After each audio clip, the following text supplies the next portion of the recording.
கொடைக்கானல் ஏரிச்சாலை அருகே 2 காட்டெருமைகள் ஒன்றோடு ஒன்று ஆக்ரோஷமாக முட்டிக்கொண்டு சண்டை போடும் வீடியோ வெளியாகியது. இதனால் நடைபயிற்சி மேற்கொள்ளும் மக்கள் மற்றும் சுற்றுலா பயணிகள் அச்சமடைந்தனர். அந்த காட்சிகளை தற்போது பார்க்கலாம்.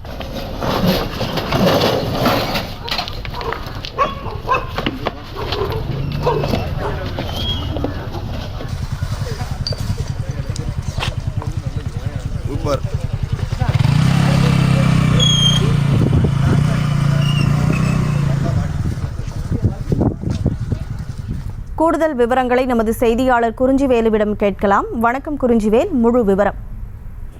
வணக்கம் கனிமொழி.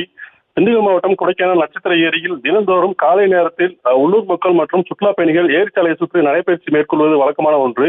இந்த நிலையில் இன்று காலை ஏரிச்சாலை பகுதியில் 2 காட்டெருமைகள் ஒன்றோடு ஒன்று ஆக்ரோஷமாக சண்டையிட்டு இருந்த நிலையில் அங்கு நடைபயிற்சி மேற்கொண்ட இளைஞர்கள் அதனை சிலர் தங்கள் செல்போனில் படம் எடுத்துள்ளனர். இதனால் ஏரிச்சாலையில் பயணித்த வாகன ஓட்டிகளும் சிறிது நேரம் தங்கள் வாகனம் நிறுத்தி காத்திருந்தனர். அதே போல நடைபயிற்சி மேற்கொண்டவர்களும் அச்சத்துடன் சிறிது நேரம் காத்திருந்து பிறகு சென்றனர்.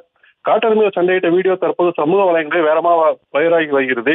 தொடர்ந்து கடந்த சில தினங்களாக காட்டெருமைகள் முக்கிய குடியிருப்பு பகுதியில் சாதாரணமாக சாலையில் உலா வருவது வாடிக்கையாகிவிட்டது. எனவே குடியிருப்பு பகுதியில் உலா வரும் வனவிலங்குகளை வனத்துறையினர் தொடர்ந்து கண்காணித்து வனப்பகுதிக்கு விரட்ட வேண்டும் என கோரிக்கை எழுந்துள்ளது. கனிமொழி,